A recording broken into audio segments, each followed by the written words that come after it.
Egunon, buenos días. Se van a cumplir 2 años desde que se aprobara la creación de la subcomisión para avanzar en la lucha contra el antigitanismo en esta institución. Y el resultado es efectivamente un documento con 158 medidas detalladas de lo que debería hacerse desde las políticas públicas para defender los derechos de los gitanos y las gitanas, para evitar la discriminación y para garantizar el reconocimiento de la historia de persecución que ha situado a la comunidad gitana en los márgenes y más allá de los márgenes de la sociedad. Años y siglos en los que se ha definido a los gitanos como asociales y marginales. Décadas y centurias de la nociva concepción de que si son pobres es porque quieren. Años y años, en definitiva, de definirles desde fuera, desde esa otredad que siempre impide definirse a uno mismo. Percepciones y actitudes seculares, mediatizadas en todos los lugares y no importa en qué parte de la geografía. Perdone, señora Aizpurua. Señorías, les tengo que pedir de nuevo que mantengan silencio, por favor. Gracias. También en Euskal Herria, donde a pesar de que la mayoría de la población es consciente de la marginación sobre los gitanos, persiste un antigitanismo estructural. Gitanas y gitanos que llegaron a Euskal Herria en el siglo XV, que se asentaron a ambos lados del río Bidasoa, que echaron allí raíces pese a las leyes restrictivas y a los dedos acusatorios. Aprendieron oficios y lenguas, se erigieron en supervivientes de la desconfianza y la marginación. Y así, de generación en generación, han vivido, han resistido como parte de un pueblo configurado desde las administraciones que lo convertían en un tipo penal. Esto, el hecho de ser un pueblo marcado y las medidas de excepción decretadas a lo largo de la historia pesan todavía como una losa sobre este pueblo.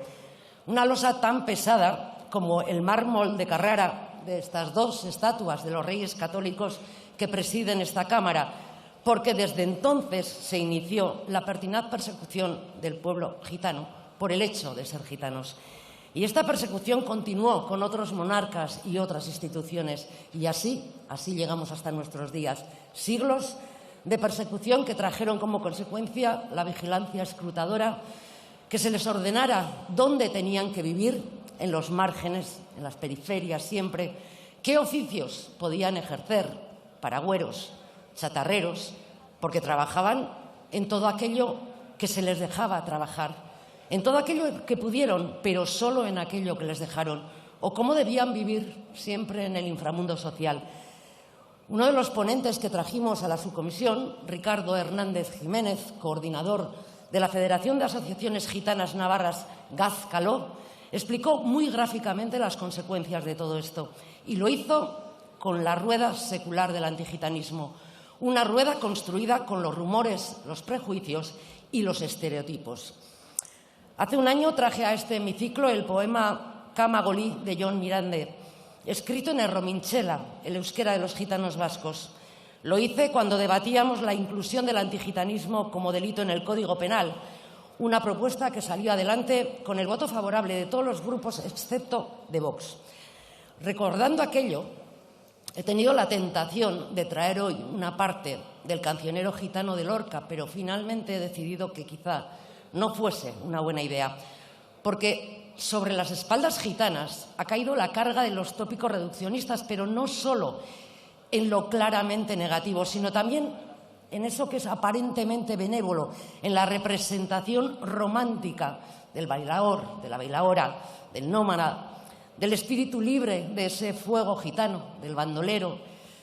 Rizar el rizo, creando estereotipos, ensalzando rasgos sin dejar de despreciarlos, hasta llegar al día de hoy donde todavía ser gitano, ser gitana, supone tener que sortear más obstáculos que el resto para poder llegar a la meta. Efectivamente, el fracaso escolar, la dificultad de acceso al trabajo, a la vivienda, el grado de pobreza son las grandes fallas, los grandes abismos para poder establecer un suelo de igualdad de oportunidades. Así que hoy dejo la poesía a un lado, porque la poesía sirve de poco cuando las soluciones deben venir desde las políticas públicas y cuando todavía hay que inculcar la convicción de que no basta la asistencia social para paliar los problemas. Había que llegar hasta aquí para poder emprender este camino que efectivamente se tiene que concretar desde las instituciones. Pero había que llegar aquí y así que mi enhorabuena por este día al movimiento asociativo gitano, porque en esta carrera contra la marginación sois el instrumento más útil para poder revertir la discriminación. Y enhorabuena también, como no, a los 3 representantes del pueblo gitano que ocupáis escaños en este hemiciclo.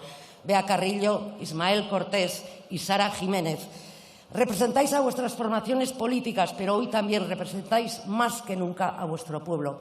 Defender lo propio cuando está en riesgo es justo y es una obligación. Podéis estar orgullosos, orgullosas de haber traído hasta aquí este pacto de lucha contra el antigitanismo. Zorionak, por lo tanto, te aben baxtale romale. Muchas gracias, señora Aizpurua.